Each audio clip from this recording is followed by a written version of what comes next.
एक महाराष्ट्र में सागालसा सेठ ने, वो रोज जाते 10-20 किलोमीटर में कहीं भी एक संत मिलते उनको लिवा के आते, भोजन पवाते। 12 वर्ष व्यतीत हो गए। 12 वर्ष में हर कार्य सिद्ध हो जाता है। तो 12 वर्ष संत सेवा पूर्ण होने वाली थी। ऐसी वर्षा शुरू हुई, उस दिन कोई संत नहीं मिला तो भूखे रह गए। उनकी पत्नी और उनका पुत्र चिलैया तीनों भूखे रह गए। दूसरा दिन हुआ वही वर्षा, तीसरा दिन हुआ, चौथा दिन हुआ। पत्नी ने कहा हमारा नियम था बिना संत को पवाए हम पाएंगे नहीं, तो हमारे चाहे प्राण चले जाएं पर हम संत को पवा के ही पाएंगे। लेकिन मेरा बेटा अभी छोटी अवस्था का है, 13-14 वर्ष का है, 4 दिन भूखे हो गए, इसलिए आप जाओ और किसी संत को लाओ। अब ऐसी वर्षा में कहाँ संत मिलने वाले? स्वयं भगवान संत वेश धारण करके चौराहे पे बैठे मिले। अरे सागर साकित बनो प्राण आ गए हो, दौड़ के गए पर देखा उनके शरीर से कुष्ठ चू रहा है, मवाद चूरा पर तिलक लगाए हुए संत वेश में साष्टांग दंडवत किया। कहा भगवान हमारा व्रत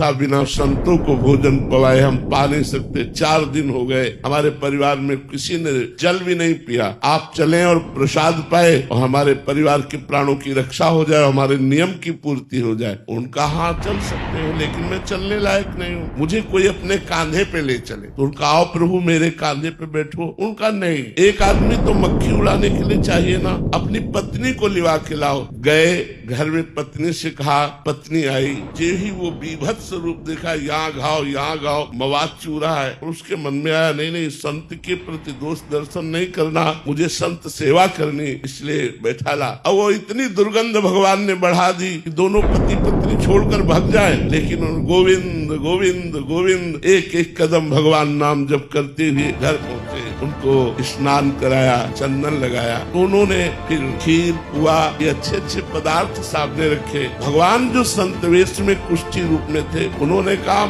खीर पकवान नहीं पाते। उनका प्रभु हम तो वैष्णव हैं, हमारे यहाँ तो प्याज लहसुन भी नहीं बनता। आप संत वेश में आए, आप भूखे वापस लौट जाएंगे, आप रुकिए, मैं कसाई वाले से मांस लेकर के आता हूँ। उन्होंने कहा नहीं कसाई वाले का मांस नहीं चाहिए, हमें कसाई वाले का मांस नहीं चाहिए। यदि आप पवाना चाहते हो तो अपने पुत्र का मांस पवा दो। पत्नी की तरफ देखा और कहा ये क्या संत है, लेकिन संत पे दोष दर्शन करके या उनको भूखा वापस करके। तो उनका प्रभु यदि आपकी आज्ञा हो तो मैं अपने पुत्र की हत्या करूं और आपके लिए मांस बनाऊं। बोले मुझे इससे मतलब नहीं, मुझे पाना है, लेकिन यही घर में पाना है, बाहर से कुछ लाना नहीं। जे ही अपने पुत्र की हत्या करने के लिए उद्यत हुए तभी भगवान प्रकट हो गए। उनका बस मैं यही देखना चाहता था कि संत के प्रति तुम्हारा कितना समर्पण है।